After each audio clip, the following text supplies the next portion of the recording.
இல்லைங்க, உங்களுக்கு எல்லாமே ஹெல்த் இருக்குல்ல. This is what exactly which that we were talking about இங்க வரதுக்கு முன்னாடி. என் அத்தை 5 குழந்தை பெற்றுட்டாங்க. என் வீட்டுக்காரர் தான் கடைசி. ஆனா வீட்டுல இன்னைக்கு 93 வயசுல நடக்கிறதுக்கு கஷ்டப்படுறாங்கன்னு தவிர கை பிடிச்சாங்கன்னா உங்க கை கிரிப்பை நீங்க எடுக்க முடியாது. காரணம் அந்த காலத்துல இருந்து வேலை செஞ்சிருக்காங்க.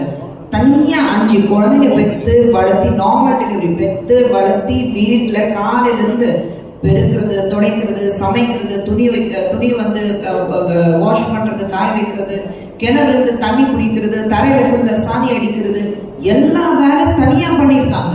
ஒரு ஹெல்ப்பே கிடையாது.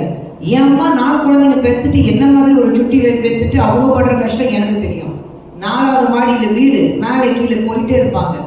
அந்த டைம்ல எல்லாம் தரையில உட்காந்து வேலை செய்வாங்க. இப்பெல்லாம் உங்களுக்கு வாஷிங் மிஷின் இருக்கு, தரையில உட்காந்து யார் வாஷ் பண்றா? உங்க ஜாயிண்ட் பெயின்ஸ் அங்கேயே போகுது. நீங்க இப்போ இந்தியன் டாய்லெட் கிடையாது, உங்களுக்கு எல்லாமே WC இருக்கு, கம்ஃபர்ட் லெவல் வேணும் உங்களுக்கு. அங்கேயே உங்களுக்கு டைஜஷன் ப்ராப்ளம் இருக்கு, அங்கேயே உங்களுடைய கம்ப்ளீட் பவல் சிஸ்டம் உங்களுக்கு மாறுது. ஸோ ஐ திங்க் இது எல்லாமே கிராமத்துல இருக்கிறவங்க. இப்போ நீங்க சொன்னீங்க எல்லாரும் வாய்க்கால வேலை செய்யறவங்க கிராமத்துல. The amount of work. எனக்கு முட்டி ப்ராப்ளம் இருக்கும்போது தண்ணியில நடங்க, இல்ல உங்களுக்கு பாடி ஹெல்த் நல்லா இருக்கணும்னா நீங்க பீச்ல அந்த சாண்ட்ல நடங்கன்னா சொல்லுவாங்க. எதுக்கு காலையில எந்திரிச்ச உடனே you have to walk on green cross, அப்படி எம்டி ஃபுட் நீங்க நடங்க, it's good for your health. அது எல்லாமே இருக்கு, நமக்கே தெரியும்.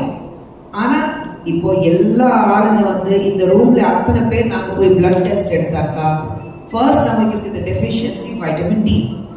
ஏன்னா யாருமே வெயிலுக்கு போறது இல்லைங்க. கிராமத்துக்கு போய் பாருங்க, வைட்டமின் டி எக்ஸ்ட்ராடினரியா இருக்கும்.